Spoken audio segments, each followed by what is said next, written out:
name's Tony and welcome back to Predicted. Now today's video is something a little bit different. I had a company get in touch on Instagram and wanted to send me a couple of samples for a review and to let me just basically ask what my thoughts were. And I just wanted to give you my first impressions of the samples that were sent. I'm going to give a shout out to a guy out there called John Snow, Scented Snowdrops.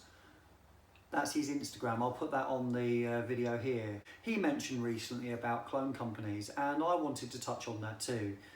Now, I really only have experience of 2 cologne companies, and those 2 cologne companies have been my gateway into doing this really. The first one, as per so many YouTubers, is Perfume Parlour. I hope you watched the video that me and my daughter did on Perfume Parlour. If you haven't, then give it a watch.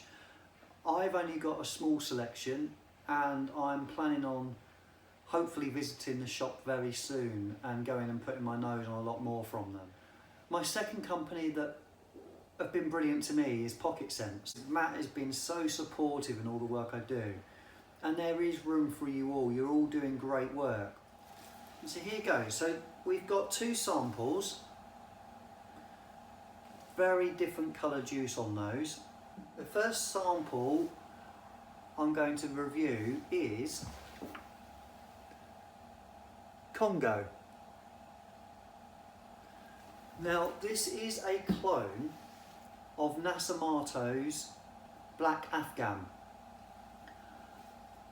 This was brought up in conversation with me from Rosa Salas Perfumes because I posted an Instagram post on Perfume Parlour's version, which is just far too intense and strong for my nose.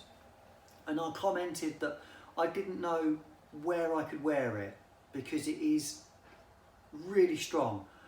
All I'd have to do is open the lid in my bathroom, and my bathroom really stinks of the stuff. Now, I can understand why people would like it because it is very unique. The juice straight away is so much lighter, so you can see it probably would be a clue as that it's not going to be as dark as the Perfume Parlour's version of it. Let me run through some of the notes on this. At the top we have rosemary and cumin. In the middle we have several floral notes. I'm not sure what they are. I'll see if I can detect any of them. I doubt it if there's lots in there. There's gentian, and in the base there's cedar, sandalwood, amber and patchouli. So real interesting mix of notes there. I really like the sample bottles as well. That's going to be a 5 ml sample and it has the label printed across it. It's a plastic cap, plastic atomizer, but looks really good quality. Now let's give this a spray.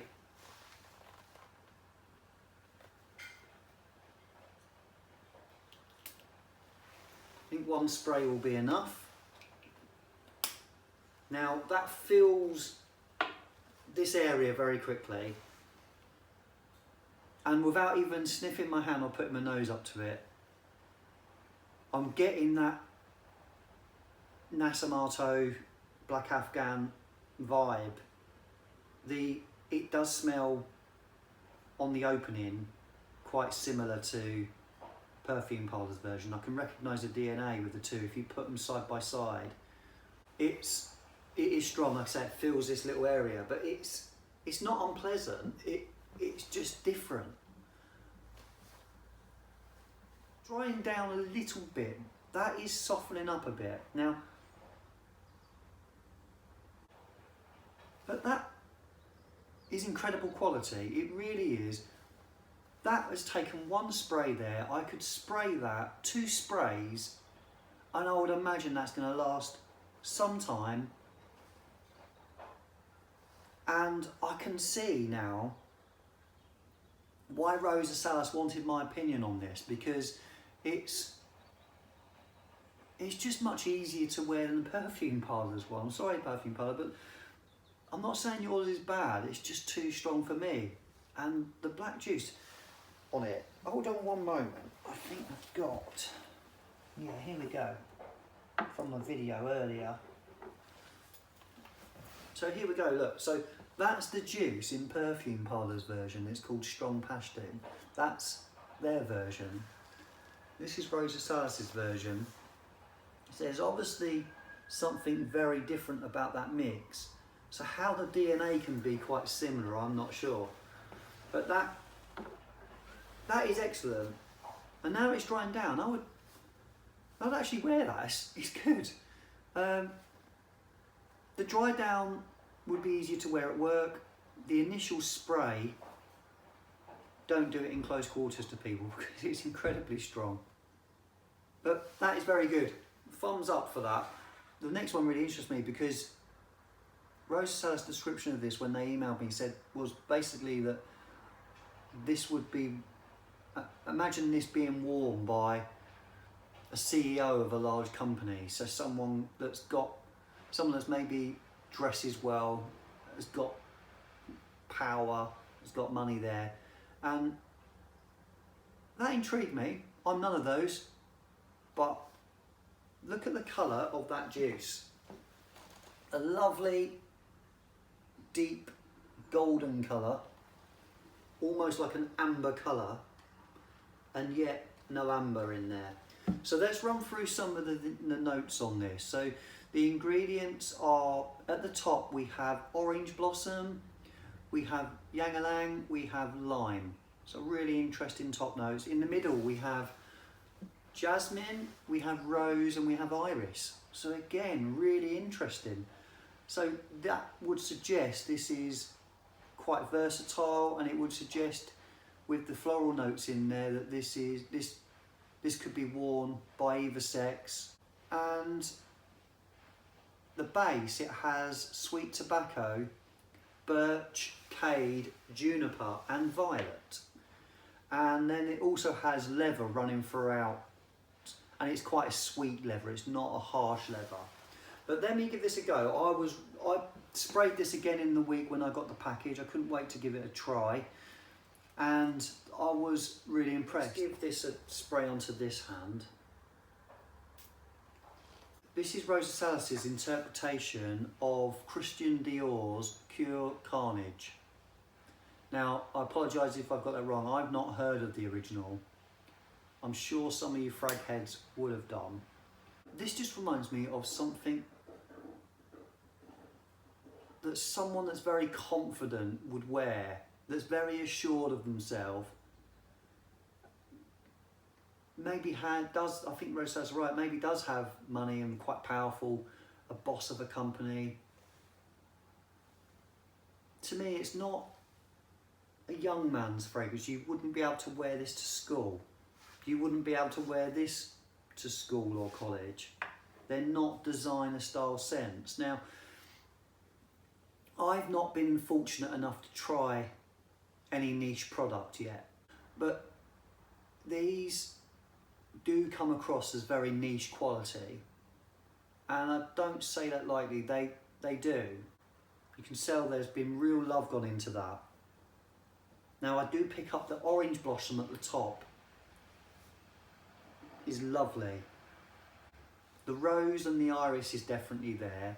I would say this is quite unique in the fact that it's very masculine, but also could be quite feminine. Very versatile. That is really old school without being a barbershop type scent. It's more, it smells Italian to me. This smells like someone in a sharp, really well cut suit would wear.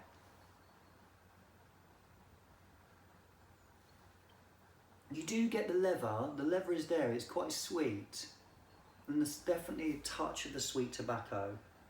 I'm not a leather fan in fragrances, but this is really good.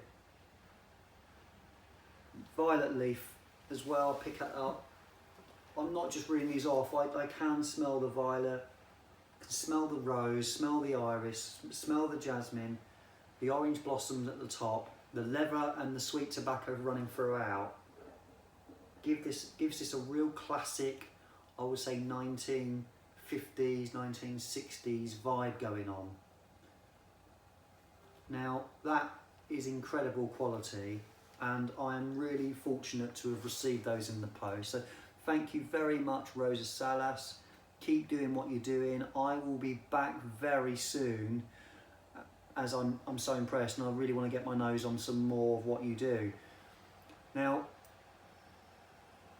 again, a massive shout out to you clone companies that are helping people like me that can't afford niche quality scents get my nose on stuff like this that I wouldn't be able to otherwise smell. Give Rosa Salas a try and let me know what you think in the comments if you've tried any of their stuff and you're impressed. I really am impressed. I will definitely be back visiting their website very soon. Looking forward to trying more from the clone companies. Definitely going back onto Pocket Scents really soon. Give them a try. Perfume Parlour are fantastic, and also obviously now Rosa Salas in that mix too as a real quality clone house. So thanks again for watching. My name's Tony. This is Predicted. Hope you enjoyed. Please would you do me a favour and hit that subscribe button. Don't forget to jab the notification bell, and if you could share and help me grow in this community, really appreciate that, guys. Don't forget to keep smelling wonderful. Thank you.